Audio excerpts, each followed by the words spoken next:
For years, people drove down Ocean Parkway without knowing what was hidden in the brush beside the road. When police searched the area, they found the remains of one woman, then another, and as the search continued, more remains were uncovered in the same stretch of land. The more they searched, the worse it became, until 8 women who vanished in different years from different places were all tied to a man many people could have walked past without ever seeing danger. He was a husband, a father, and an architect. A man with a house in Massapequa Park, an office in Manhattan, and a normal-looking life that made the truth harder to understand. By the time the search widened, Gilgo Beach was no longer just a missing person case. It had become a trail of fear, silence, old evidence, missed chances, and women who disappeared while someone kept living like nothing had happened. In 2026, Rex Heuermann pleaded guilty to 7 murders and admitted an 8th. But that answer came after more than 30 years of questions. And the hardest question is still the one that hurts most. How did it take this long? Please subscribe to U.S. Crime Cases for more true crime cases, investigations, and public safety stories that deserve real attention. Watch till the end, because the detail that changes this case may not be the one most people noticed first. Now let's get into it. November 1993, North Sea, a hamlet in Southampton on the east end of Long Island. 2 hunters found Sandra Costilla, 28 years old, in a wooded area. She had been living in New York City. At the time, her killing was not publicly known as part of the Gilgo Beach case. It sat apart, another violent death, another woman gone, another investigation waiting for answers. For years, Sandra's name was not the name most people connected to Gilgo. That would come much later, after investigators began looking backward instead of only forward. And that backward look mattered, because it stretched the known timeline all the way to 1993. Then came Vergata. In April 1996, remains were found on Fire Island. Karen was not identified then. She became known only as a Jane Doe, another unnamed woman in a case that would grow colder with time. Years later, more of her remains were found near Tobay Beach along Ocean Parkway, and genetic genealogy eventually gave her back her name. She was 34 when she vanished. Think about what that means. For decades, the public discussed a mystery, while one of the women inside that mystery was still officially unnamed. A family had lost without a complete public answer. Police had evidence without identity, and the person responsible, as Heuermann later admitted in court, had moved on. By 2000, another woman disappeared from the map. Valerie Mack was 24. She had been working as an escort in Philadelphia and was last seen by her family in the spring or summer of 2000 in Port Republic, New Jersey. In September of that year, her remains were found in Manorville, New York. But like so much in this case, the truth did not arrive all at once. Years later, more of her remains were found along Ocean Parkway. That split between Manorville and Ocean Parkway became one of the quiet horrors of the case. It suggested movement, planning, distance. Someone knew where to leave people where they might not be quickly found. In 2003, Jessica Taylor disappeared. She was 20 years old. She had been working as an escort. On July 26, 2003, her remains were found in a wooded area of Manorville. In 2011, investigators found more remains linked to her along Ocean Parkway. For her family, the case was not a straight line from lost to justice. It was years of fragments, years of waiting, years of hoping that evidence still had something left to say. And that is one of the things people forget when they talk about cold cases. Time does not freeze for families. Birthdays keep coming. Holidays keep coming. The world moves on, but the unanswered part stays in the room. Then, in July 2007, Maureen Brainard-Barnes traveled from Norwich, Connecticut, to New York. Maureen was 25. She was a mother. She had gone to New York for sex work, and on July 9, 2007, she was last heard from by a friend. She said she was leaving her hotel to meet a client. Investigators later said cell phone records showed her phone was last used on Long Island. This is where the modern shape of the case begins to come into focus. Phones, locations, calls, small pieces of movement that did not look like much on their own, but years later would become part of a map. 2 years after Maureen vanished, Melissa Barthelemy disappeared. Melissa was 24. On July 10, 2009, she was last seen at her Bronx apartment. She told a friend she was going to see a man and would be back in the morning. Her phone later placed her last known location on Long Island. Then came one of the most disturbing facts in the entire case. After she disappeared, someone used her phone to contact her family. Those calls changed the feeling of the investigation. A disappearance is frightening enough, but a phone call after the disappearance tells the family that someone else has control now. It turns silence into cruelty. It tells the people waiting at home that the person they love is no longer the one holding the phone. In June 2010, Megan Waterman was last seen. Megan was 22. She had traveled from Maine to Long Island and was last seen at a motel in Hauppauge. Court records later said she was captured on surveillance leaving the Holiday Inn around the time her phone communicated with a burner phone. Her phone's final location moved toward Massapequa Park, near the area of Heuermann's home. Then came Amber Lynn Costello. Amber was 27. On September 2, 2010, she left her home in West Babylon to meet a sex work client. A male friend later told investigators that a person believed to be the client was connected to a Chevrolet Avalanche. At the time, that vehicle detail did not solve the case. But years later, it became one of the most important pieces of evidence investigators would return to. And that is where the case becomes difficult to sit with.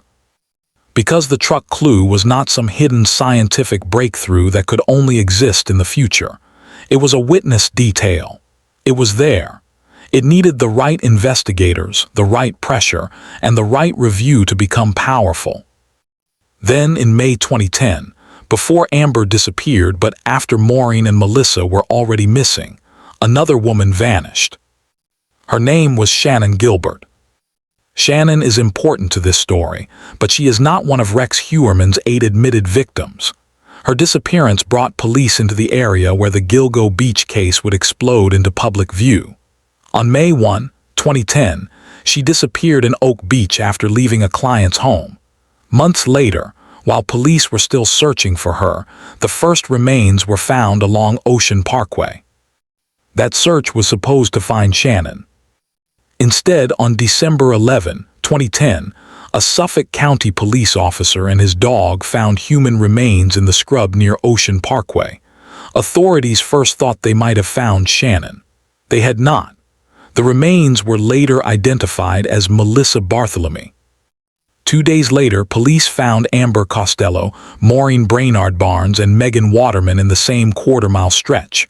4 women, close together, similar victim profiles, similar disposal area.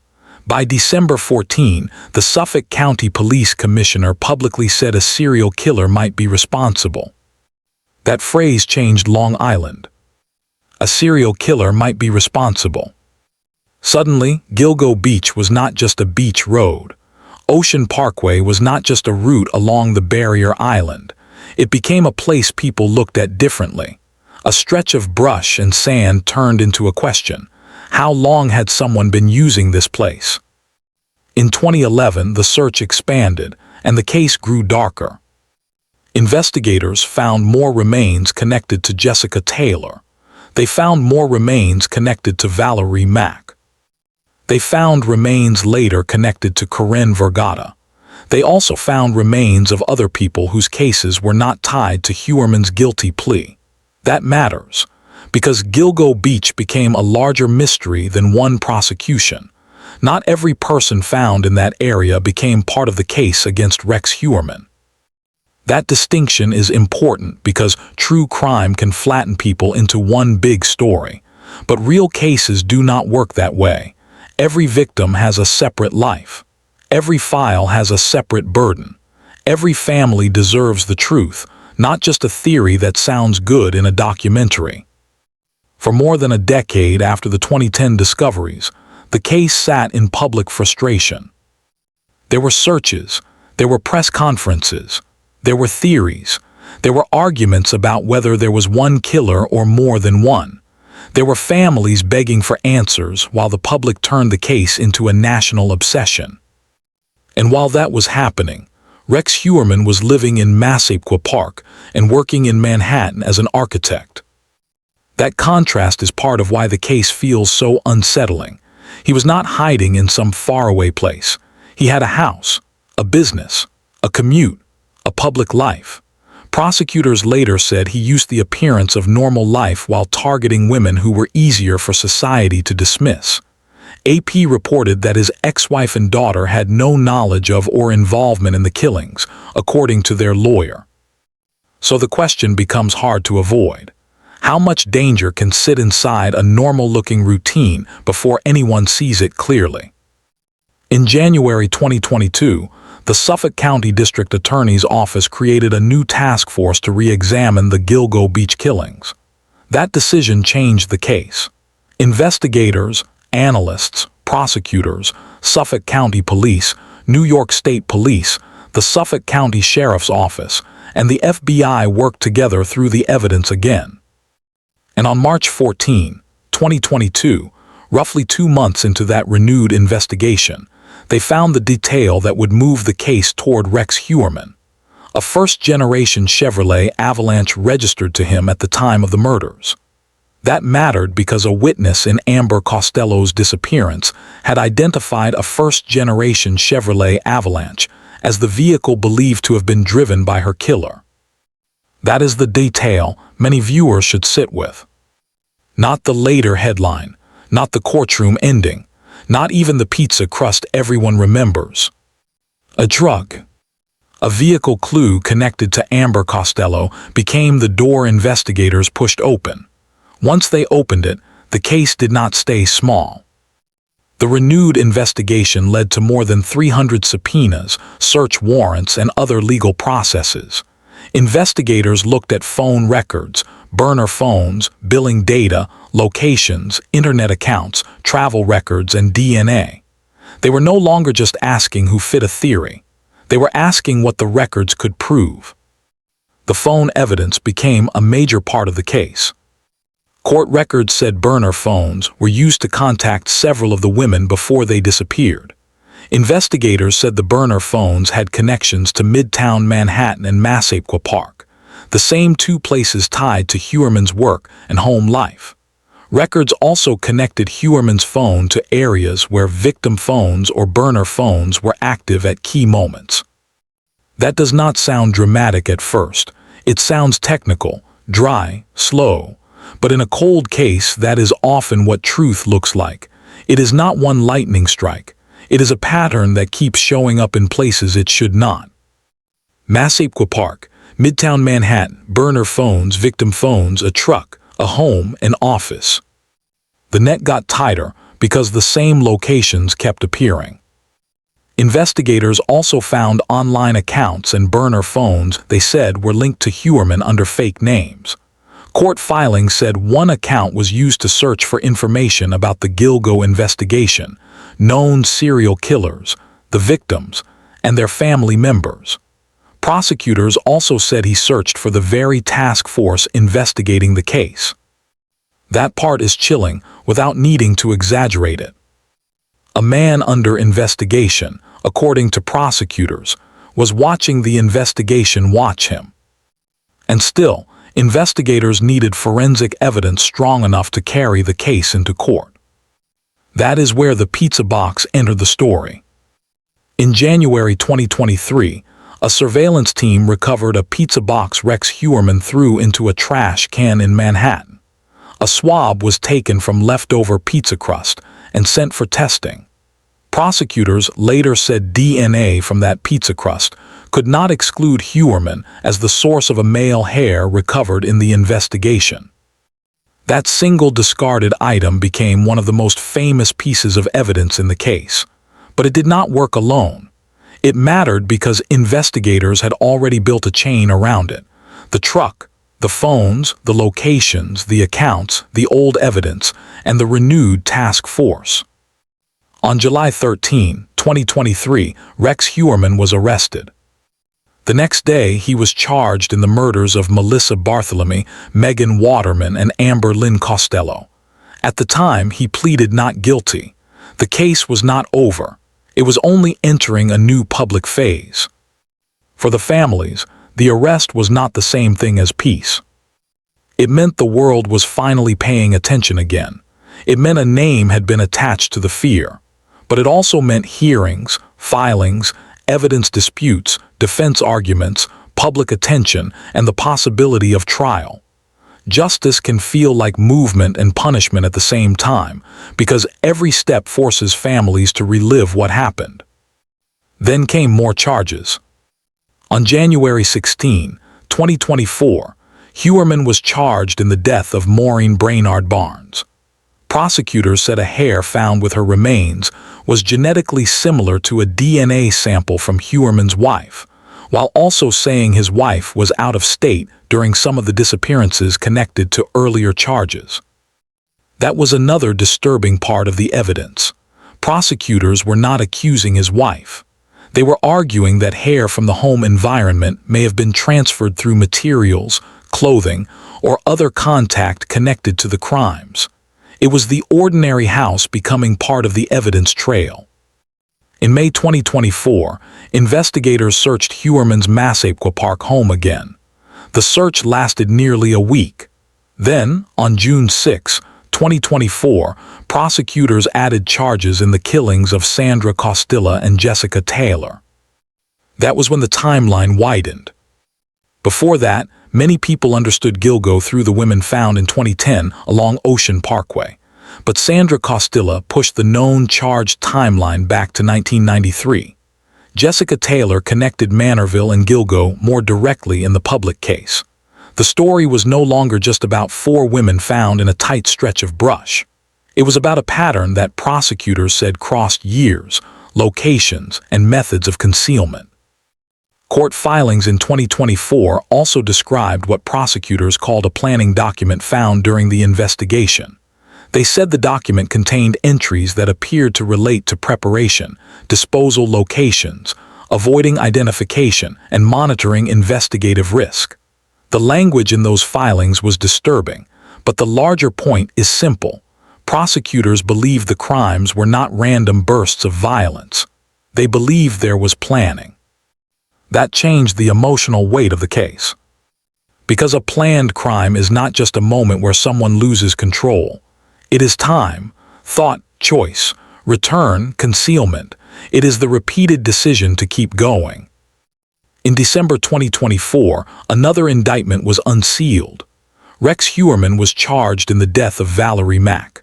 By then, he was facing charges tied to 7 women: Sandra Costilla, Valerie Mack, Jessica Taylor, Maureen Brainard-Barnes, Melissa Barthelemy, Megan Waterman, and Amber Costello.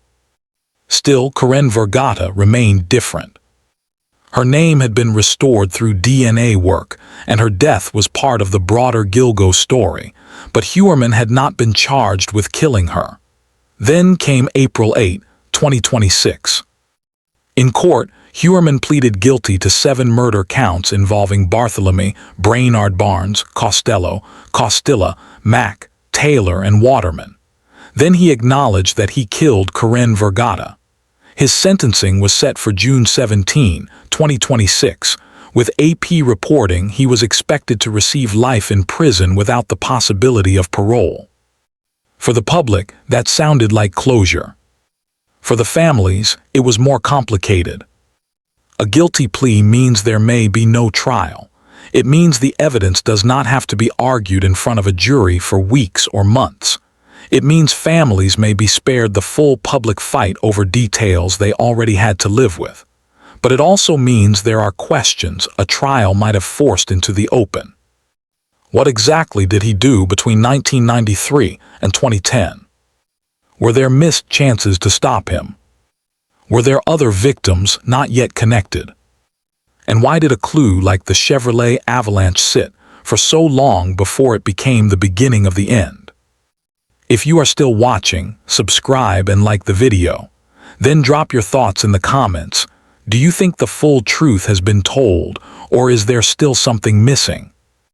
That question matters because the Gilgo Beach case is not only about one man's guilt, it is also about how society looks at victims. Many of the women were involved in sex work. That does not make their lives smaller. It does not make their disappearances less urgent. It does not make their families hurt less. But in case after case across America, women in vulnerable situations have been easier for predators to target and easier for institutions to overlook. That is one of the moral wounds in this case. The killer had power in private. The victims had less protection in public. Families had to push, wait, speak, and hope. And for years, the answer did not come. Sandra Costilla was not just the earliest known victim in this legal timeline. She was a woman living in New York City whose life ended in 1993, long before most people attached her name to Gilgo. Karen Vergata was not just an eighth admission. She was a woman who went unidentified for years, known by a label before she was known again by her name. Valerie Mack was not just evidence from Manorville and Ocean Parkway. She was 24, with family who last saw her before a long silence. Jessica Taylor was not just a link between two discovery sites. She was 20, and her mother had to wait through years of pain before hearing a guilty plea. Maureen Brainard-Barnes was not just a victim in a court filing. She was a mother who left Connecticut and did not come home. Melissa Barthelemy was not just the first of the Gilgo Four identified after the December 2010 discovery. She was a young woman whose family was tormented after she disappeared. Megan Waterman was not just a phone record and a motel sighting.